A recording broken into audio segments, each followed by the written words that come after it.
Welcome back to another video. I'm just going to do this form again. It worked well last time and you get to see more footage. You may notice off the bat the portal gun looks a lot better. Well, I turned the Z buffer off when drawing the portal gun because that way if you get close up to a wall, it doesn't clip through the wall. That's a common trick they do in first-person shooters. But then, you know, without the Z buffer, it doesn't know which order to draw the triangle. So the solution is just to pre-sort the drawing order. I do want to do a final pass on that before the final release. It's still pretty basic, and since it's so close to the camera, I think it's worth spending a little more of the GPU's time making it look nice. One thing I'm very excited to show you on this release is there are now signals indicating when you step on buttons.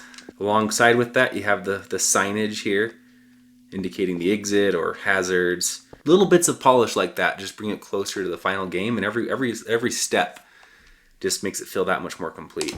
And camera's gotta go. We promise never to value your safety above your unique ideas and creativity. However, so the other thing I wanted to show you is in the next test chamber. I also just want to make an excuse for me mispressing buttons. I recently changed the default controls. I'm experimenting with a different layout.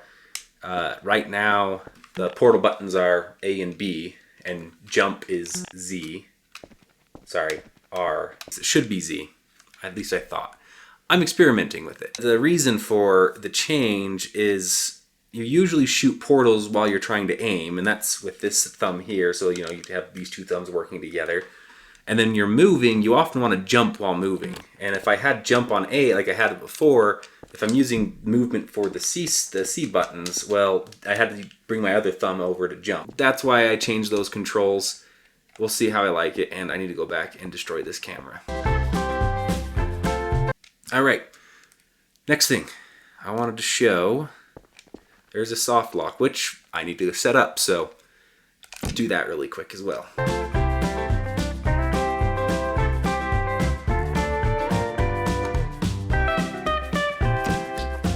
Okay, so this trick involves stacking the cubes over here. Oh no. Okay, come on. Go. No. That. Up. Oh.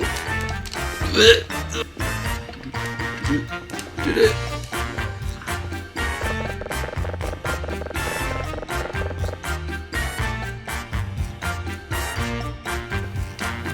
Just kind of walk this over. You're not a good person. You know that, right? Haha! There we go. That took way longer than it needed to, but fortunately for you guys, you get the power of editing on your side. So, I put the cube in there, and so, you know, if I were to move that portal at this point, I could be potentially stuck in this test chamber. That's just a way to unblock a potential soft lock. If you notice that sound clip that played, it actually comes from a later point in the game. You're not a good person. You know that, right? It took me a while to find it for that reason, because most of the sound clips are named with the test chamber they play in, but that one I couldn't find is because it's later in the escape sequence, and I'm guessing that soft lock was discovered after they finished the voice acting lines. At later stage in development, they had to figure out a sound clip to play for that soft lock, and they picked that one. The other soft locks in the game have dedicated audio clips with them. So, for example, you have this one. Through no fault of the Enrichment Center, you have managed to trap yourself in this room. An escape hatch will open in 3, 2, 1. The fun thing is now I can bring this with me and I can destroy the cube, because that's always fun. The last thing that I wanted to point out,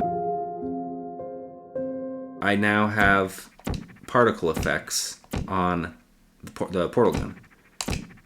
So both it has like a trail, it creates like a little burst effect right when the gun shoots. If you shoot something where a portal can't stick to, it shoots this little particle effect off, and you can see it actually does fire a projectile now. So before it was just instantaneous.